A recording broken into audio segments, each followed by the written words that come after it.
চার প্রকার নারীর কবরে বিনা হিসাবে আযাব শুরু হয়ে যাবে। এদের কোনো হিসাব প্রয়োজন নাই, ডিরেক্ট আযাব শুরু হয়ে যাবে।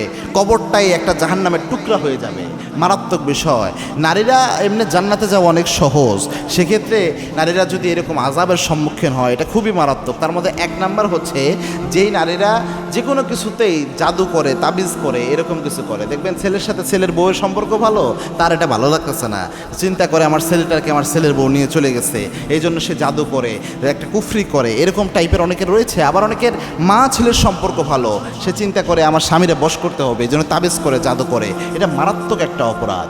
এবং কি আল্লাহর হাবিব সাল্লাল্লাহু আলাইহি ওয়াসাল্লাম বলেছেন যে জাদু করে, জাদু করায় দুইজনই কাফের, একজনের ঈমান নাই। এবং যারা জাদু করে, জাদু করায় এদের জন্য খুব ভয়ঙ্কর শাস্তি রয়েছে। এদের তো কাফের, মৃত্যুর সাথে সাথে এদের আযাব শুরু হয়ে যাবে। যতই নামাজ পড়ুক, যতই তসবিহ পড়ুক, এই যে কাজটা করে এটা মারাত্মক। দুই নাম্বার হচ্ছে যেই নারীরা এমন কাজ করে যে তারা আপনার জুলুম করে আরেকজনের উপর, যেমন শাশুড়ি তার ছেলের বউর উপর জুলুম করলো, অথবা ছেলের বউ শাশুড়ির উপর জুলুম করলো।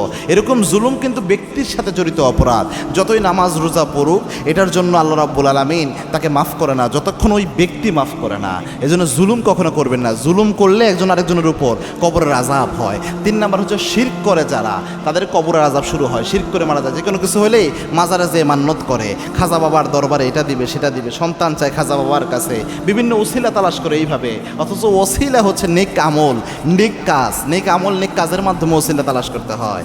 এবং আপনার যারা এই যে বিভিন্ন মাজার টাজারে মান্নত করে, এরা এই যে শিরক করে এটার মাধ্যমে, বা ছোট ছোট অনেক শিরক রয়েছে, এগুলোর কারণে কবরের আযাব হয়। চার নাম্বার হচ্ছে বেনামাজি নারী যারা, এদের কবরের আযাব শুরু হয়ে যায়। কেননা নামাজ এমন আমল, আউয়ালু মা ইউহাসাবু বিহিল আবদু ইয়াউমাল কিয়ামাতিস সালাহ, কিয়ামতের এই কঠিন ময়দানে প্রথম হিসাব হবে নামাজের।